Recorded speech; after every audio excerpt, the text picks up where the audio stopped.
Well, hello there. Come on in. I'm Chris Brown. I'm your humble chimney sweep. I was just going over your chimney inspection report, but now that you're here, make yourself comfortable. Let's go over it together, shall we?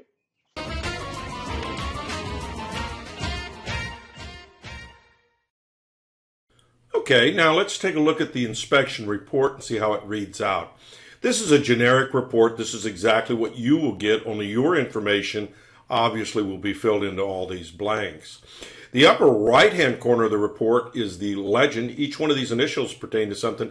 A is consistent with the age of the chimney. B, see comments below. C, repairs needed. D, need further evaluation. Or E, not applicable. And they're placed into the boxes next to the parts of the chimney that can be easily identified in this diagram. And then, of course, you'll find my comments here below. Now, let's take a look at your personal report. So stay with me. Hey, what a great looking house, even on this dreary, wet day. I don't know how many inches of rain we got today and last night, but boy, it was a lot. All right, let's take a look at the top of your chimney. Let's see. So it's sporting 3 flues. The one on the left is your furnace flue that's no longer in use. The one in the center is the living room fireplace. It's got the top ceiling damper on it, Lamant style drop-in.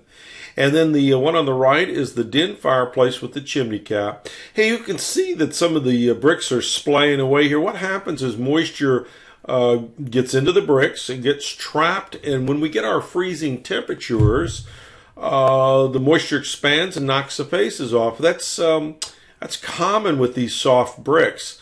You're not missing enough of the bricks to warrant repairing them, I don't think. It would just look awful trying to repair those bricks. I think basically what you ought to think about doing is just sealing up the bricks with a good masonry sealer, and I've given you a price on doing that, or any other mason can help you with that, and just stop the damage, and I think that's best. Let's take a look at the top of the chimney. So we can see those 3 flues, right? Unused furnace. We're looking at the living room and den fireplace. But you can also see how beat up the concrete crown is on the top of the chimney. That needs to be repoured, and I've given you a price on doing that. Let's take a look at the living room fireplace. Open wood burner.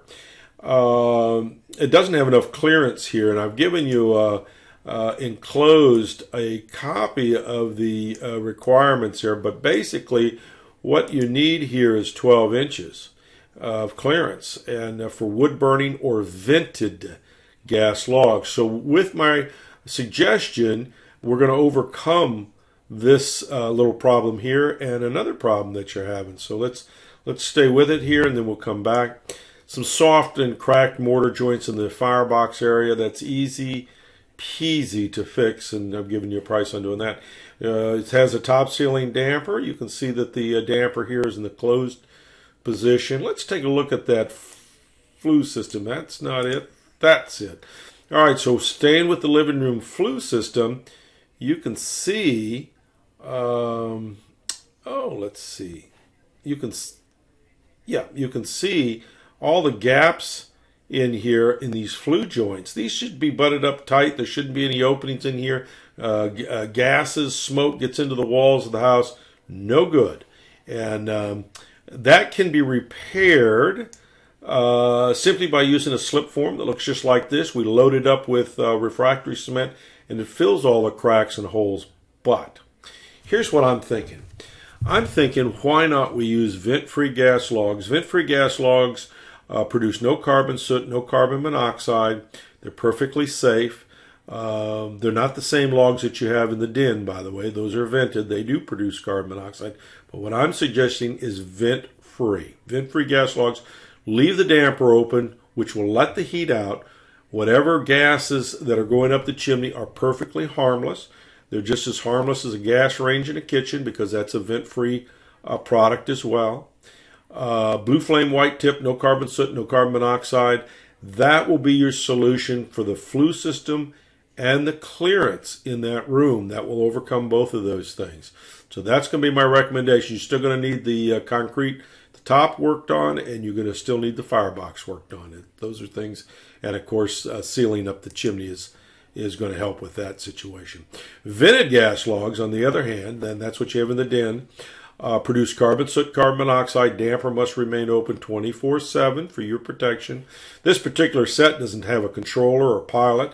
It's just using this key valve over on the left side, just right over in this area right there, to operate those logs.